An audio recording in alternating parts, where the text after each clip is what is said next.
All right, so today we did our 2-2-2 assessment, which is 2 minutes of push-ups, 2 minutes of sit-ups, and 2 minutes of air squats with 1 minute in between each. So basically it's just a test of your physical fitness with your upper body, with your lower body, and with your core. 2 minutes max effort, trying not to take any breaks.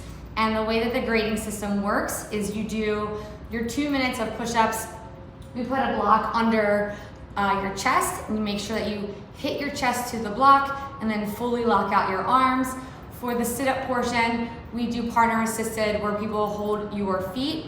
Your hands are behind your head, not pulling up on your head, but sitting up so that you are using your hip flexors.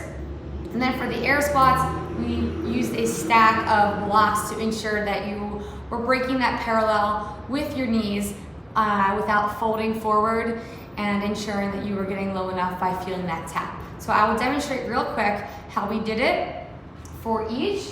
Now for the push-up portion, if you drop, you want to count. You want to keep score so that in 3 more months you can come back to this. So for the push-ups, 2 minutes, you are counting your repetition on your arm extension. Okay, so you come down, you hit the block, extend your arm, and then that's when you count. It's a different count as soon as you drop to your knees. So do your max effort without falling or dropping to your knees first.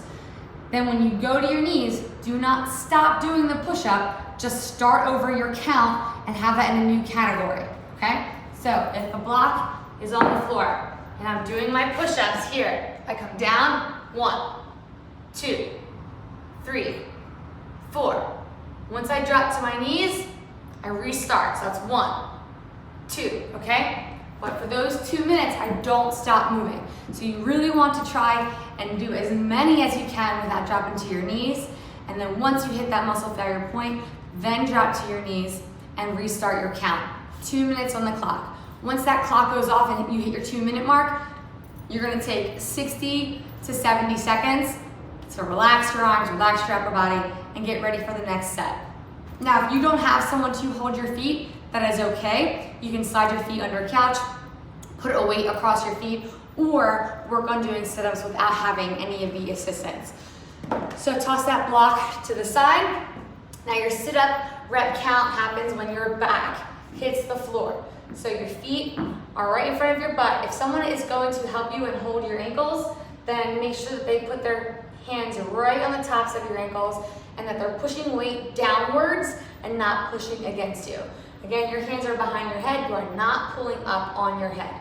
You will start in the down position here, and then at your 2 minute mark, and you say go, you're going to sit your body up, and that's 1, up, 2, up, 3, okay? So you're going, again, for max effort, up and back.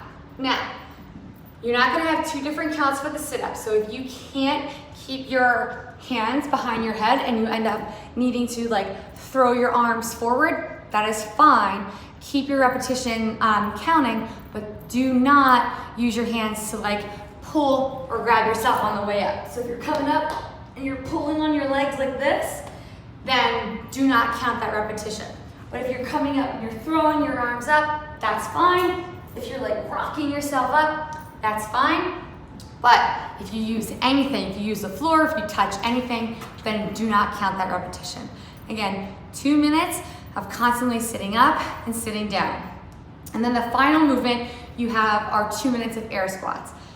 If you do not trust yourself to break that parallel for 2 minutes straight, because you are going to get tired, you're going to feel fatigued, then I suggest you build yourself the stack, okay? So we used 4 yoga blocks, and what we did was we had the person kind of measure where they were facing the wall. So if you face the wall, if there's a wall right here, chances of me leaning forward and doing an improper squat are 0, because I'm not gonna smash my face through the wall, correct? So I made sure when I put my feet here that they're in my comfortable squat stance, which is hip width apart, and then I look at the blocks, and I don't want the blocks underneath me. I want my butt to be able to just kind of come down, tap enough that I can come right back up, okay? And all you're doing for those 2 minutes, you're tapping and coming up. So you're squatting up as fast as you can, opening up your hips at the top. Your rep count is when you come up. So you're coming down, you're squatting on those blocks, tap, up, okay? Driving through those heels, keeping the weight shifted towards the rear, not letting your body come onto your toes, not letting your body kind of come forward. Straight down. Again, as many as you can, and that's your final movement. So again, it's 2 minutes, 2 minutes, 2 minutes, and you're done. And every 3 months or so, you should come back and take this assessment. Good luck.